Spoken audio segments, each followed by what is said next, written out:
Nah, guys, kembali lagi di channel Aprisitorus, di mana channel ini akan memberikan diri kamu suatu informasi baik dari pekerjaan, asmara, keuangan, serta kehidupan diri kamu secara general.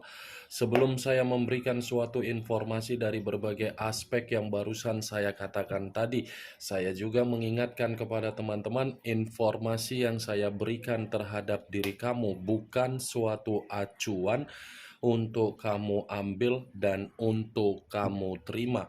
Saya hanya bisa memberikan diri kamu suatu informasi berdasarkan kartu yang saya pegang ini.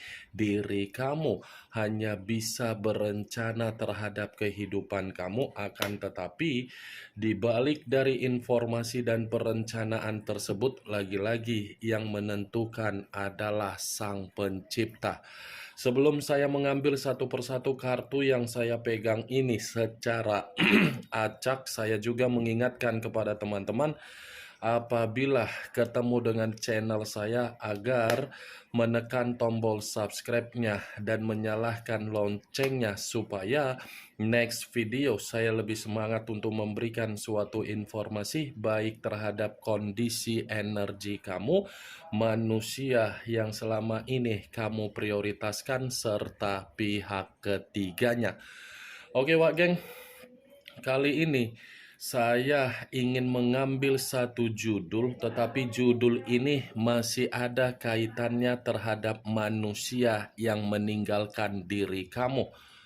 Judul yang ingin saya ambil, apakah manusia itu masih berhayal untuk memiliki diri kamu, di mana ketika kamu sudah tidak ingin terkoneksi terhadap manusia tersebut?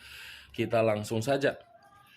Saya akan mengambil beberapa kartu, di mana kartu yang akan saya ambil nanti bisa saja bersifat resonate, bisa saja tidak bersifat resonate. Semuanya saya kembalikan terhadap pola pemikiran kamu, semuanya saya kembalikan terhadap situasi energi yang kamu miliki untuk saat ini.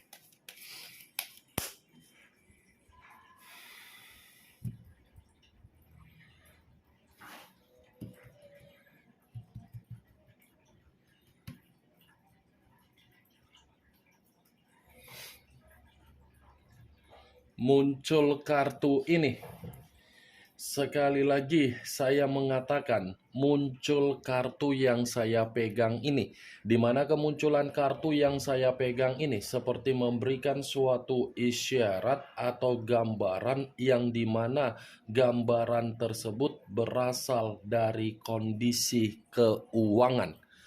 Kondisi keuangan yang bisa saja saya mengategorikan terhadap manusia itu bersifat makmur dan tidak bersifat makmur. Kenapa saya mengatakan situasi tersebut terhadap manusia yang meninggalkan diri kamu? Kemungkinan besar ini manusia tidak mampu untuk mengendalikan kestabilan di dalam kondisi keuangan yang dia miliki. Sekalipun bersifat makmur, kemakmuran itu bukan dia yang menikmatinya, tetapi orang lain, yang dimana kehadiran orang lain yang dia berikan berbagai kemewahan atau sikap keborosan, justru ini manusia hanya dijadikan sebagai ATM berjalan dan ajas manfaat. Kalaupun saya mengategorikan kondisi keuangannya tidak bersifat makmur, kemungkinan besar ada permasalahan terhadap orang lain, di mana permasalahan ini ketika manusia itu ada kondisi hutang.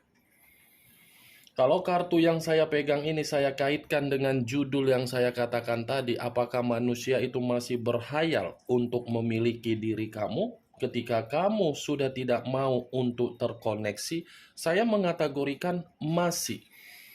Alasannya kenapa manusia itu masih berhayal terhadap diri kamu? Karena di satu sisi kamu inilah sifat kemakmuran yang dia rasakan. Kemakmuran yang saya katakan ini dari kondisi sifat, karena kamu terlalu memahami dan terlalu bertanggung jawab. Kartu pertama yang saya pegang, ini adalah kartu yang terdiri dari 9 koin. Kamu bisa melihat sendiri bagaimana posisi gambar di dalam kartu yang saya pegang ini, di mana gambar di dalam kartu yang saya pegang ini memberikan isyarat keceriaan, kegembiraan, kebahagiaan. Hal itulah yang saya kategorikan bahwasannya manusia itu masih memiliki hayalan untuk memiliki diri kamu, walaupun kamu sudah tidak mau untuk terkoneksi. Muncul kartu Queen of Cups, raja atau ratu yang memegang satu cawan. Kalau saya mencoba untuk menarik dari kata cawan, cawan yang saya tarik ini seperti mengisyaratkan dari kondisi perasaan dia, yang dimana kondisi perasaan dia ini masih berusaha keras untuk mencari rasa simpati dan empati yang kamu miliki. Dia mencari rasa simpati dan empati yang kamu miliki karena memang ini manusia masih ingin menoleh untuk keadaan di belakang. Menoleh karena apa? Dia mulai menyadari bahwasannya dia ini memiliki kondisi kepekaan terhadap diri kamu. Kepekaan inilah yang saya kategorikan bahwasannya manusia itu masih berhayal. Dia ini hanya bisa berhayal. Hayalan yang dia mainkan di dalam imajinasi terhadap pemikiran dia justru membuat dia ini merasa sensitif dan bertanya, kenapa diri kamu ini seakan-akan tidak mau untuk terkoneksi. Mantap kan? Giliran dia yang merasa peka terhadap diri kamu. Sementara ketika kamu memberikan kepekaan terhadap manusia itu, ketika manusia itu masih ada koneksi terhadap diri kamu di masa lalu, manusia itu menganggap sepele, manusia itu menyalahgunakan. Muncul kartu Ace of Pentacles, kartu koin yang keluar. Kalau saya mencoba untuk menarik dari kata koin, koin yang saya tarik ini berbicara secara keuangan.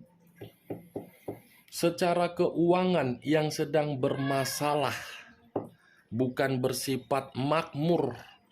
3 kartu yang saya pegang ini, 1 kartu berbicara secara perasaan, 2 kartu berbicara secara kondisi keuangan. Muncul kartu Four of Swords, terdiri dari 4 pedang.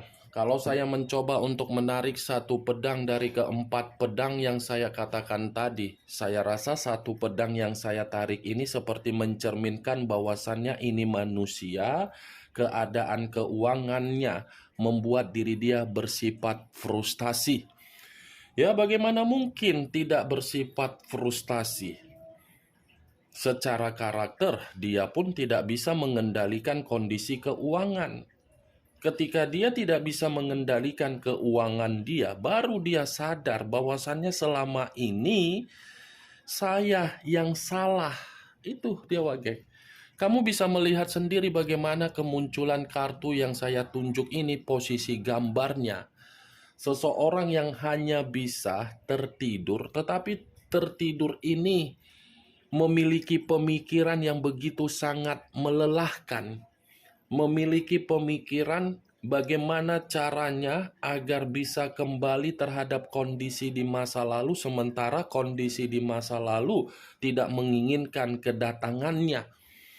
4 pedang, frustasi, lelah, capek, jenuh, bosan, seperti orang yang bersikap pasrah. Ini Dewa Geng.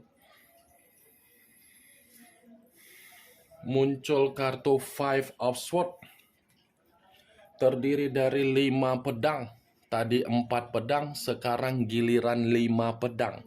Kalau saya mencoba untuk menarik satu pedang dari kelima pedang yang barusan saya katakan tadi, satu pedang yang saya tarik ini lagi-lagi seperti mengategorikan bahwasannya manusia itu secara keuangan masih bersifat kemalangan. Bukan hanya kemalangan, tetapi ini manusia sepertinya lagi banyak masalah, lagi banyak konflik, lagi banyak perselisihan, lagi banyak pertengkaran, dan lagi banyak sesuatu hal yang sedang dia prioritaskan, di mana apa yang sedang dia prioritaskan ini memaksa kondisi dia tidak bersifat tenang. Kalau kartu 5 pedang ini saya kaitkan di dalam judul yang saya katakan tadi, kemungkinan besar ini manusia ketika kamu tidak ada di sampingnya, perubahan hidupnya serasa perubahan hidup yang tidak memiliki kemajuan. Ini alasannya kenapa manusia itu masih berhayal. Hayalan dia seperti membuat diri dia ini seperti menderita. Imajinasi dia mainkan ketika dia melihat diri kamu sudah menikmati kesendirian. Kalaupun saya mengategorikan bagaimana karakter manusia itu ketika bersama dengan diri kamu, saya yakin dan saya percaya ini manusia taunya hanya membuat konflik, taunya hanya membuat perdebatan, taunya hanya membuat masalah. Ketika ada masalah terhadap orang lain, dia memaksa diri kamu untuk menyelesaikan masalah yang dia buat dan dia santai. Begitu juga manusia itu ketika bersama dengan diri kamu. Ada masalah, pergi. Ketika tidak ada masalah, datang. Hobinya membuat masalah, Wak Geng. Seperti orang yang tidak merasa bersalah padahal tujuannya, karakternya hanya membuat masalah. Muncul kartu Dekariot, unsur air berlambangkan 3 zodiak, Pisces, Cancer, dan Scorpio.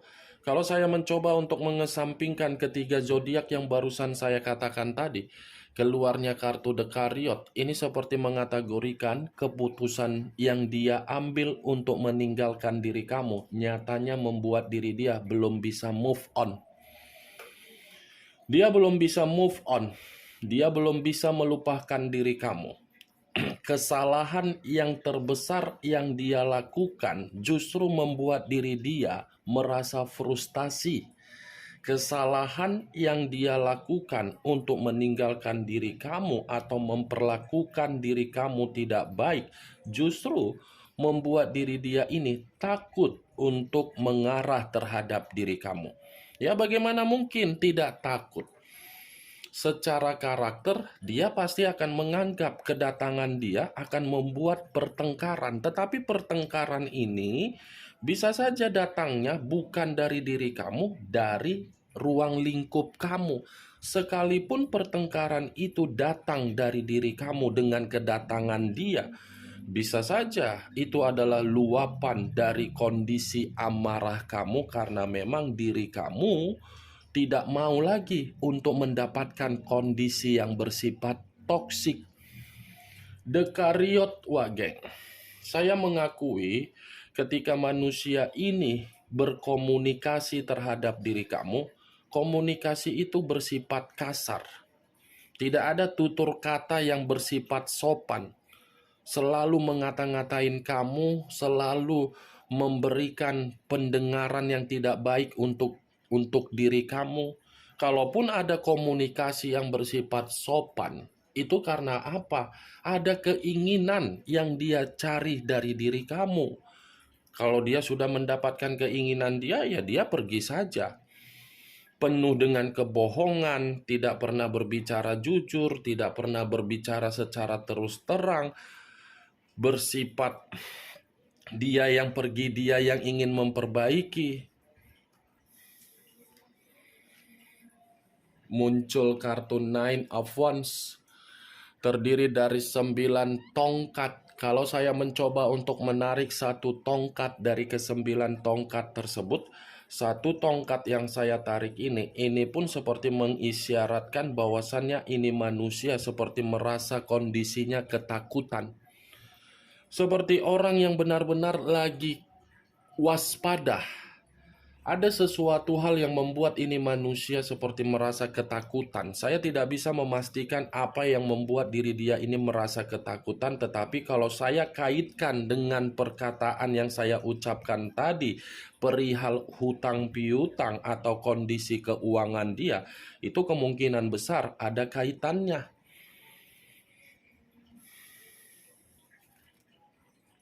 Muncul kartu The High of Priestess.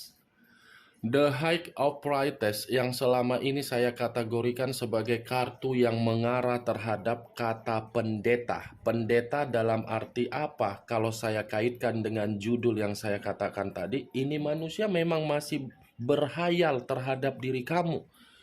Hayalan yang dia mainkan untuk memiliki diri kamu, nyatanya itu adalah suatu pembelajaran dari kecerobohan dan kebodohan dia.